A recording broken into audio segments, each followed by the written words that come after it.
Hello and welcome to the investment season of How to Start Up, a podcast for anyone starting or scaling a company. Hosted by me, Juliet Fallowfield, founder of the B Corp certified PR communications and podcast consultancy, Fallowfield & Mason, where we teach you how to own your PR in-house. Raising investment can be a daunting process, especially if you've never done it before. From knowing how to write a pitch deck to what type of investment is right for your business, there are so many things to consider. So in this 9th season, you'll hear from successful founders and entrepreneurs on what we should be doing now, next or never when considering investment. If you have any questions on these topics or more generally on communications, I'd love to hear from you on juliet@fallowfieldmason.com. I hope you enjoy the season. Valuing your business is one of the most important yet challenging aspects of raising investment. You have to be realistic while also not underselling your proposition. In this episode, I hear from Ed Lee, co-founder and director of investment and consultancy firm Bowbridge Capital. Ed and his team work alongside business owners to implement growth strategies, build infrastructure, deliver efficiencies and embrace technology, while also working closely with them through funding rounds, growth capital and ultimately exit. With Sifted reporting that the pre-Series A investment deal number has hit a 3-year low, Ed shares timely advice on where to begin when valuing your business for investment, as well as how the recent market changes have changed everything for founders. Thank you, Ed, for joining How to Start Up today. It would be great if you could kick off with a brief introduction as to who you are and a bit about the business that you founded.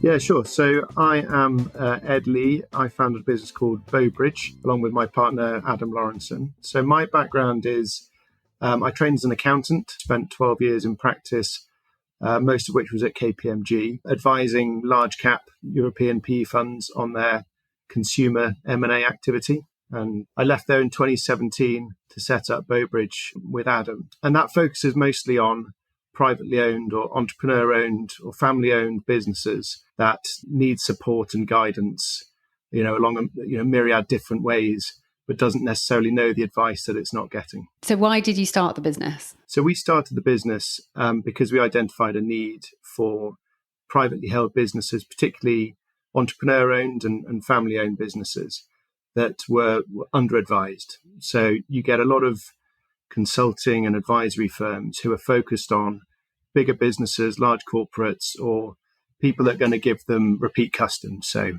private equity houses, venture capital firms, etc. And we felt that there was a large swathe of business that needed lots of help that wasn't getting help. And because people weren't set up in a way to do so. My sort of background was working with large companies, but I always wanted to come back to smaller businesses. I felt, in advising private equity houses who were then acquiring and investing in companies, I felt a bit removed. I felt like, it was almost sort of parasitic in a way.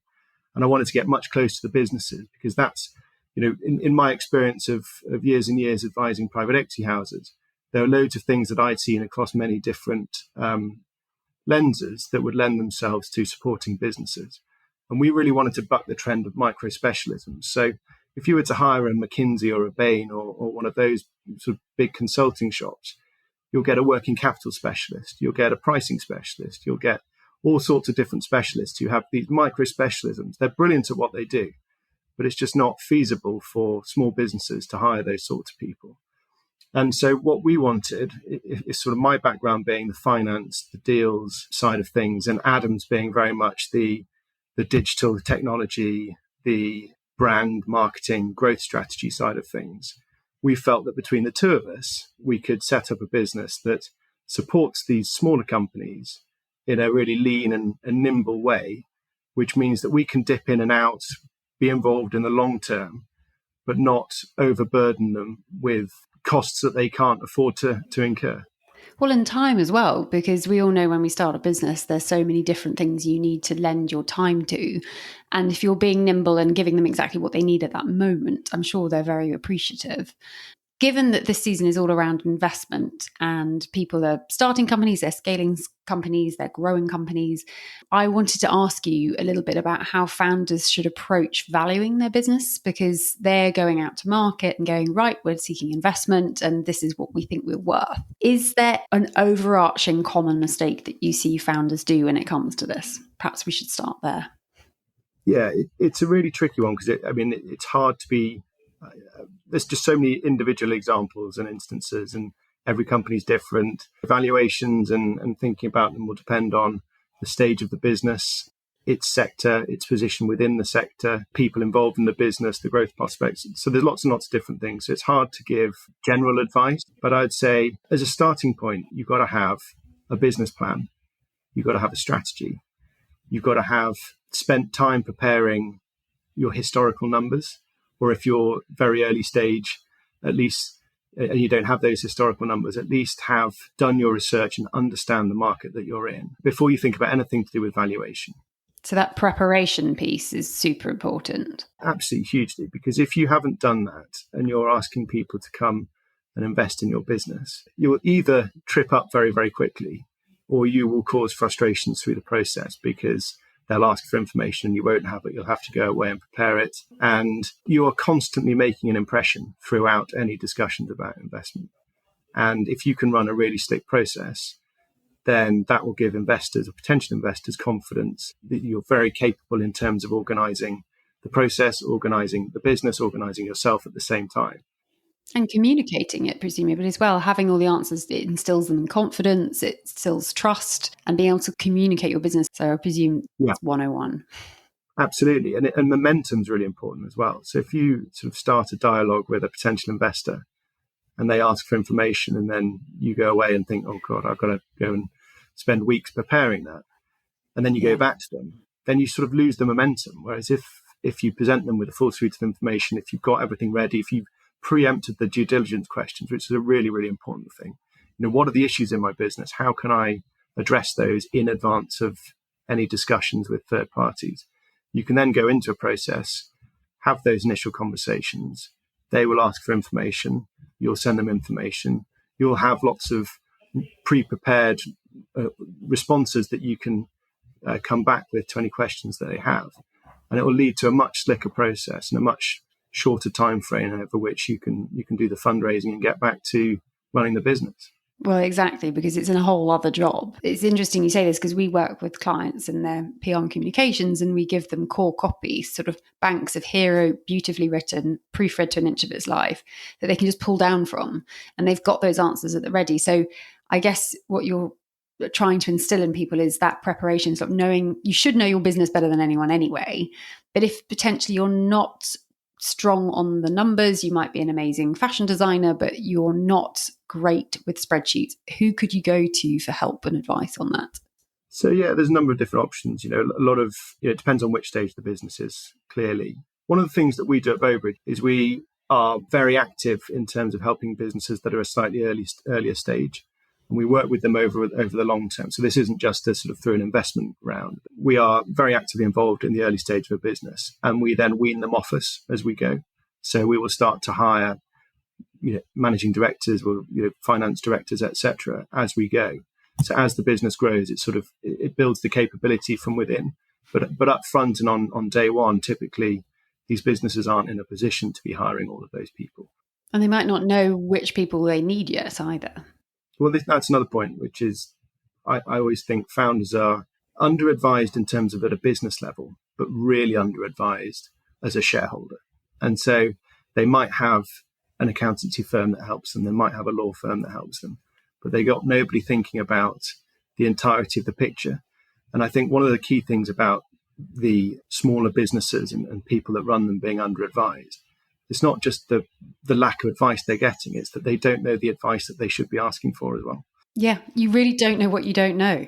Exactly. So in terms of solving the issues around getting the right advice at the right time when you don't even know what you're missing, it's a really tricky one because there are lots of people out there who've been on the path before. So I'd say getting involved in the networks, I think a lot of the incubators and accelerators that you see out there are very much targeted on the venture world, which we don't get involved with at all from our perspective, and actively and purposefully so.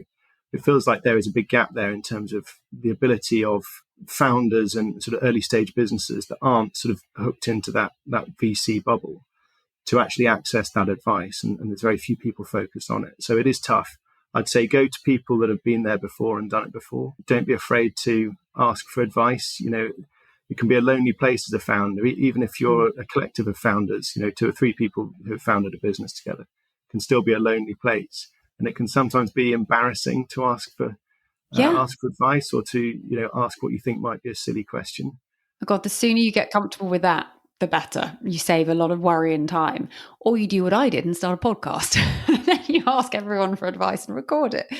A podcast and a business at the same time, yes. Yeah, definitely not a good idea when it comes to time efficiency. But in terms of work therapy and advice from people, it has been a complete godsend. But it's just putting your hand up to ask and being really comfortable with the things you're not good at. And I think that's a lot of time people are like, everybody's looking, everybody cares what I'm doing. It's like, no one's looking. If you're lucky, they're looking. But also if you go out and ask people for help, typically, and this is where the podcast has been amazing, everybody wants to help and everyone's happy to help, but share their advice from their own experience. So it's definitely something I've learned anyway. But going back to the valuation of a business, are there some basic do's and don'ts other than the preparation side of it? What should then people consider next? Yeah, so I would say don't be too wedded to a particular valuation before you start conversations with potential investors. In mapping the potential investors, you will be doing a lot of thinking about who is most relevant and most interesting and likely to be most interested in whichever business you're running. And in doing so, you'll probably look at a lot of comparable businesses and think about what their valuations might be. In the age of crowdfunding and things like that, you will see a lot of this is actually quite public information. You can find out pretty quickly what valuation people have raised at, which is all helpful, gives you good context. I mean, there are rules of thumb in terms of valuation. So, people often talk about an EBITDA multiple. For a lot of early stage businesses, that isn't a luxury that they necessarily have in terms of being, many being pre-profit, and certainly quite a few being pre-revenue as well. So there's definitely a truth in, the earlier stage of the business, the harder it is to value and the more opaque it is. And at that stage, it comes to more, what's the founder's track record? What have they done before? What have they got here? Is there something really backable? A lot of the time you get... So value and reputation and previous experience. For sure, yeah, for sure. Wow. And I'd say a lot of the time you get people who just come with a glorified marketing business ultimately. It's outsourced on production, design, everything else. And the business doesn't actually have much to it as a starting point. Whereas other times you'll have unique capability or intellectual property that will mean that the day one valuation is much, much higher. As businesses get more mature, you look into, the EBITDA multiples become more relevant. I'd say a revenue multiple or a reference to revenue multiple is definitely something that is considered, but it isn't how you derive a valuation. I'd say ultimately it's really future cash flows, the profits that a business is going to make over the coming years, and working out what return that would give you on your capital now. That's at the more sort of sophisticated investor end of things. But yes, a lot of people get confused about the number that you read in the paper versus the actual value of a business. So there's a difference between the number you read in the paper, which is the enterprise value. So that is X times your EBITDA multiple. And then actually the equity value is a totally different number. And that's the cash value of the business, because you buy a business debt-free and cash-free. So if you've got a business that is, making $1 million turnover and it's valued at 8 times that, then your enterprise value will be 8 million. But if you've got 5 million of debt on the business, then your equity value is actually 3 million. And quite often in early stage businesses, people don't really take into account that sort of you buy a business on a debt-free, cash-free basis. And so therefore there can be a lot of sort of uncertainty about what the real value of a business is, because people don't really think about the balance sheet side of things and think about working capital and how much cash is tied up in that. How can you tell if businesses value themselves too highly? Or does every business value themselves too highly? A business can't value itself. So who values them? It depends on the scenario that you're in, but quite often you'll have a founder going to investors wanting to raise at X valuation. That would be typically how it starts. You will very quickly get feedback about the valuation. Investors often say, valuation is not the most important thing. It's about picking the right founders and finding the right businesses. But I don't think that's true, to be honest. I think, everything, well, at least it shouldn't be true. Everything is a trade-off between what is the value and what percentage stake am I going to get in the business for my pound. And so valuation comes back to the root of all of it. I'd say if one person comes back to you and says, oh, it's a bit of a punchy valuation, don't be too disheartened. I'd say if 2 or 3 or 4 or 5 come back, meanwhile, you're not having loads of fruitful conversations about people who you're going to get over the line, then I would say rethink your valuation quickly. Because I think what can happen a lot of the time is that people forget about the wider funding environment. So 2 years ago, there were all sorts of businesses being funded that probably shouldn't have been and probably wouldn't be today, at valuations that didn't make a great deal of sense to most of us then. A lot of people talk about these glory days, and it was so recent. But it was maybe not frivolous, but not far off frivolous in terms of there was an awful lot of cash out there mid and post-COVID. People weren't spending very much money. A lot of angels had pots of cash. They weren't getting a return on cash from interest or anything particularly elsewhere. They were uncertain in terms of equity markets.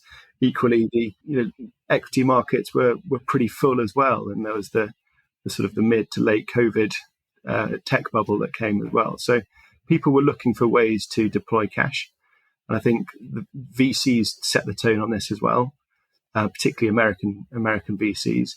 The UK tends to follow behind, but there was definitely a lot of businesses that probably shouldn't have been funded that were funded, who are now raising down rounds, and if they can now, and people can easily forget how the wider markets can really impact what the value of your business is. Your business, you might be exactly the same business 2 years ago as it is today, but you should have entirely different valuation expectations than you did then. It amazes me how little people read the press and look at their competition and actually know who their competition are, or asymmetrical competitors in other markets, to see what's going on out there. Sort of, you need to put your head above the parapet more than you realise. Yeah, definitely. You've got to understand exactly what other people are doing in the industry. I mean, if you're setting up a business, you need to have mapped the market fully, right? You need to understand who's doing what, who's innovating. Totally. And I think a lot of times we obviously looking at it from a press perspective, but people are thinking, well, we want to be in Vogue. It's like, well, your client doesn't read Vogue. They're reading this whole other magazine that you've never even thought about. But knowing who your client is and knowing what you're trying to do with them and where and how and when, I think is huge. And it applies, I think, to all sectors of running a business. So yeah, very interesting similarities there. So how important is the valuation to the investment raise process? I'd say it's really important. 20% of businesses fail in the first year, 50% fail in the first 5 years. I think 90% end up failing overall. And so on that basis, and particularly on the basis that the single biggest reason for a business failing is for a lack of liquidity, then I would say the valuation is crucial, because there's a tendency to be greedy in many respects. So it's people don't want to dilute too much. They want to raise as little as they possibly can because they're going to go on a trajectory that is in a certain direction. Raise as little as possible. Exactly. They're going to raise as little as possible so they can prove as much out and dilute as little as possible, so that they can then raise again in a few months, but it'll be at a much higher valuation because they then evidenced product market fit, or they've evidenced something else, a key thing, got a particularly big new client, etc. And so whilst that is minimizing their dilution, it's giving them a really short runway. And so if we go back to what we're talking about in terms of how the markets can change, what you found is that 18 months ago, a load of people who had less than 6 months of runway of cash were suddenly in a real predicament because the VC world had totally switched off. The angel investors were sitting there going, hang on a second, not sure what I'm doing. And I can see a much better return on my cash coming from elsewhere in due course as interest rates go up. And suddenly the funding market's effectively closed. And then businesses are desperate to raise money in a really short term. Existing investors are thinking, well, do I want to follow on here? New investors are hard to find. And so actually, I always tell businesses they need a minimum of 18 months of cash runway, even if that means diluting more than they otherwise should. Because you can't run a business without having at least certainty of being able to deliver at least the next 18 months of your plan.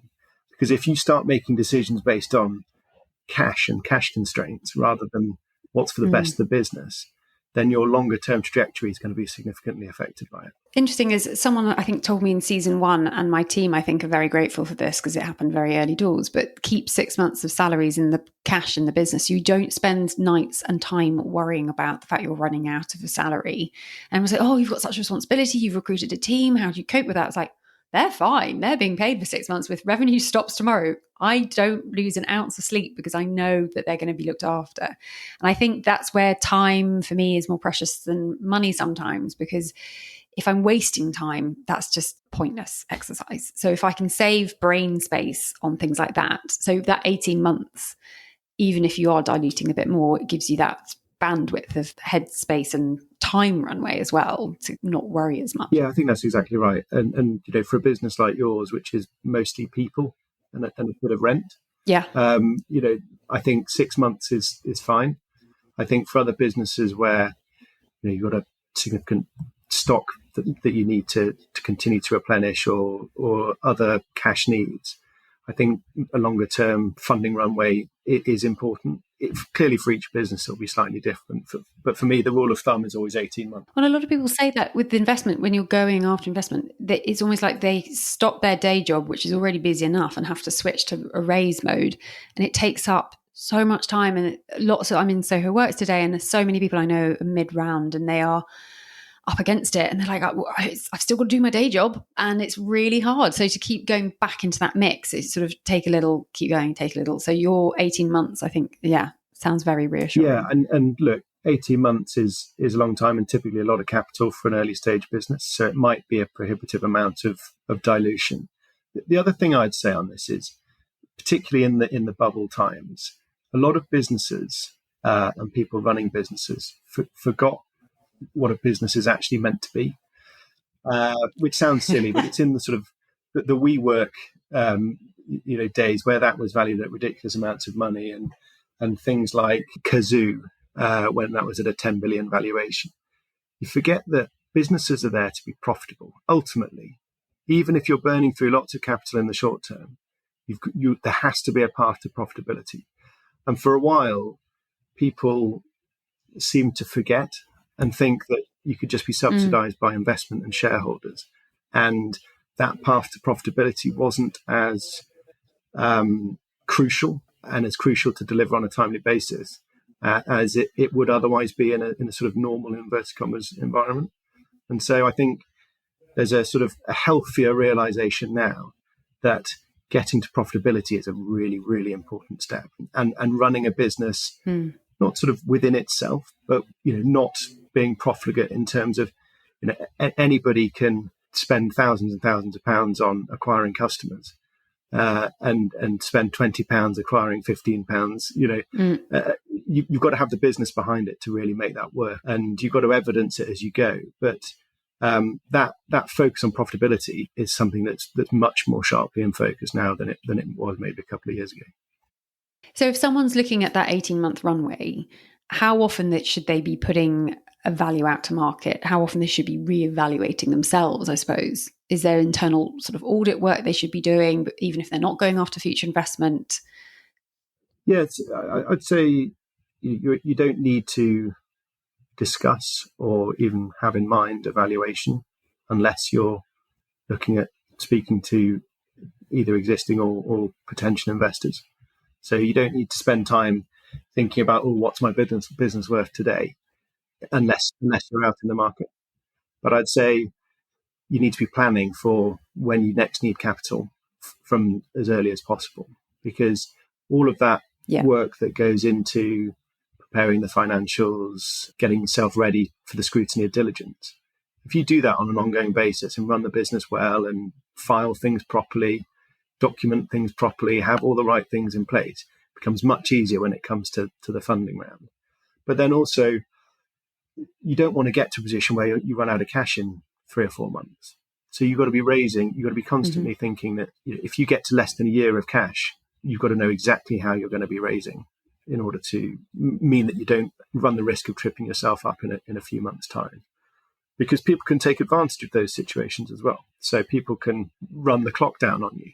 If they think that they're the only option for you, then there's a very real scenario that you can end up being taken to the wire, and then they say, well, you can either do it at the valuation I say, or you go into hibernation mode. And I've seen it happen before, and it's not very pretty. And the only time I really see that happen is if the business hasn't planned enough in terms of how it's going to raise, or B, it's too reliant on a single investor. That's really interesting, because I think a lot of people probably quite naively think, oh, they're investors, they're going to be on my team and my side.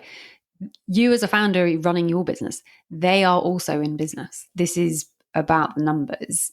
And we've talked to previous guests about finding the right investors, about what other value they could add to your business. Can they become a mentor? Are they going to be on your board? Can they introduce you to the right people?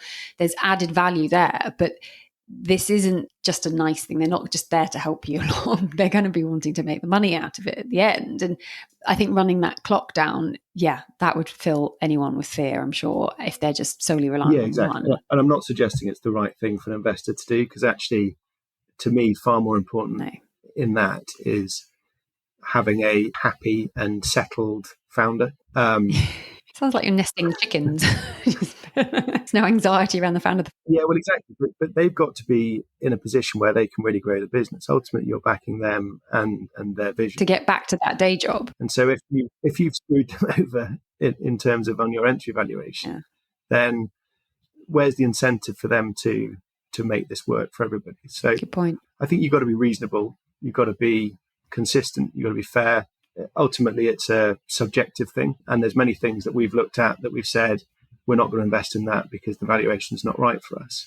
But we absolutely wish them all the best. And in some cases, we actually work with them, even though it's not at a valuation that we would support, in terms of helping them through their fundraise. And so for me, there's a lot of people with a lot of bravado trying to make a name for themselves. But actually, you very quickly learn that actually aligning outcomes is actually really important. And that's one of the reasons why we wanted to set Bowbridge up, was because we saw the traditional consulting world, the private equity world, and the corporate finance world. They're all very well established, great industries, but there's conflict of interest everywhere with them. So, a consultant will come in and get paid for the work that they do. It may be good work, it may be bad work. Their recommendations may be implemented, they may not. In the same way, they will then walk off into the sunset having been paid, and you're a hostage to fortune as to whether or not they've done a good job. Equally, you've got private equity world. They're thinking in terms of shorter term horizons than you might be in terms of running the business, particularly for growth capital type investors. They might be thinking 3 to 5 years. Those decisions might be very different from what a longer term view might be. And then with corporate finance, you're only really incentivized if a deal happens. And actually, in many instances, a deal not happening is actually the right outcome. And they're only set up to run that wholly contingent structure on the basis that they can really only give you 6 months attention. And if it doesn't work, whether that's for a fundraise process or for a sale process, you won't get that much time, and they won't get that embedded in the business. And for us, we wanted to remove all of those conflicts of interest. We wanted to sit in the middle of all of those three quite different buckets and provide everything from the consultancy, the advice, but also the funding. And if we weren't going to do it all ourselves, the source of the funding from elsewhere. And actually aligning everyone's outcomes in doing so means that the founders don't need to have too much conviction to work with you from the start. You prove it as you go. And then success is everybody sharing, positive outcomes.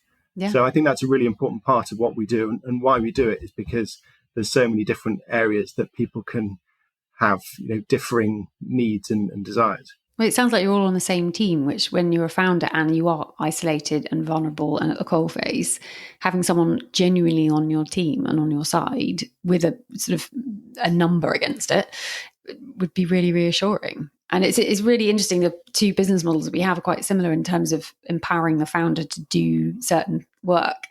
and letting them stand on their own 2 feet as well, and breaking that. And that's actually weirdly where we scored quite highly. We've just become a B Corp certified business, and we scored points for breaking that agency model, the PR agency model, because if you just say what actually everybody understands is that nobody really likes PR agencies, let's try and fix it, the trust is already built. So yeah, it's fascinating actually how it mirrors quite a lot. There's one thing that we do with guests, ask the previous podcast guest a question for the next guest. And Jo Fairley, who co-founded Green and Blacks with her husband, had a question for you, which was there something in your childhood that would give a clue as to what you do now? Gosh. Or not? I mean, it's probably a really, really boring answer, but I guess, I was always interested in business. I didn't know quite what shape that would take, but I went and did a business degree, trained as an accountant, worked with lots of people. It's not a surprise that I've got here, but there was nothing particular in my childhood, I'd say, that led me to think that I would get here. Okay. And is there a question you'd like to ask for our next guest? Anything around starting a business, anything that you have experienced as a founder, anything you're curious to ask someone? What about something like, what cartoon character would best summarize you and how you run your business? Oh, I love that. Oh God, it's just make my head gone down a rabbit hole of, am I Roadrunner or Bugs Bunny? Well, it could be a combination of the two. Yeah, whichever the Chatterbox one is, probably. But that's a really fun question, and we should all have a cartoon avatar to be like, oh yeah. I hope all the other questions haven't been really serious businessy ones. No, not at all. Is there any last golden nugget piece of advice that you'd like to offer a new founder? It could be around investment, it could be about anything to do with starting a business. Be yourself. You'll come unstuck if you're not. Don't get too carried away with the ups and too depressed about the downs. Oh, that be okay with the roller coaster thing that every single guest tells me. I'm like, I'm not okay with a roller coaster. I accept it's there, but there's huge ups and downs, and it's not a linear path in terms of running a business. And actually, it would be pretty boring if it was. True. But everyone says, celebrate the successes and all that sort of stuff. I'd say it's probably a bit more cautious, a bit more boring. But things are never as good or as bad as they sometimes seem. It's really true. For me, someone was saying you've got to celebrate the small wins and actually take stock. So at the end of your day, write 3 things you want to do the next morning before you go into the rabbit hole of your inbox, but also 3 things that you fix that day. So for me, it'd be like, I fixed our email signatures that now have a new logo, or tiny little things that, like when I put my IT help desk hat on, I managed to conquer, that gives me a little bit of job satisfaction, because you run at such a pace. It's very hard to take stock of what you've actually done. And friends are like, oh, you're doing so well. I'm like, no one else has seen my P&L. So how do you know what well is? But yeah, that roller coaster is real. There's a wise man who I've worked with a lot over the years once said to me, never lose sight of distance traveled. So you're constantly in the grind, and you're constantly, pedaling away, trying to get this thing off the ground. And then actually, if you take stock and look back at what you've achieved, you can be pretty satisfied with it. It's true. And putting numbers around that. So for us, we did it in our teams, like 80 podcast episodes. For me, I like numbers. So putting things I can remember and go, that's significant, that's to be proud of. 5 full time from September. We've now got 72 new hours in the week that we get to play with in the team. Like things like that you can just take a breath around and be like, it's okay. It's all going to be fine. So true. Yeah. Hang on to sanity. Yeah, but also take time out as well. It's so easy to be so sort of totally absorbed in your business that actually eats into your day-to-day life. Take time out. Who was I talking to? I think it was yesterday. We did a press event for a client, and there was a writer who's become self-employed as well, and she's got her own business. And she's like, I keep working really long hours because I really enjoy it, but then I burn myself out by accident because I've become obsessed with something and it's midnight and actually I've forgotten I need to sleep and get up in the morning and exercise. And it's that boundary setting that I've really struggled with, because you get carried away and overexcited. So that's really good advice as well. Thank you. And congratulations, everything that you and Adam have done. It's brilliant. And it's lovely to see these new business models coming through that are sort of breaking the system. So congratulations. Well, thanks very much for having me. If you'd like to contact Ed, you can find all of his details in the show notes, along with a recap of the advice that he has so kindly shared. Thank you for listening to How to Start Up. I hope these conversations offer you some confidence, encouragement, and reassurance that you're on the right track. If you've enjoyed this podcast, I'd be so appreciative if you were to rate, review and subscribe, as it will really help other people starting a company discover it. Of course, if you've got any questions at all on PR communications or podcasting, please don't hesitate to get in touch with me, because at Fallowfield and Mason, we love supporting startups.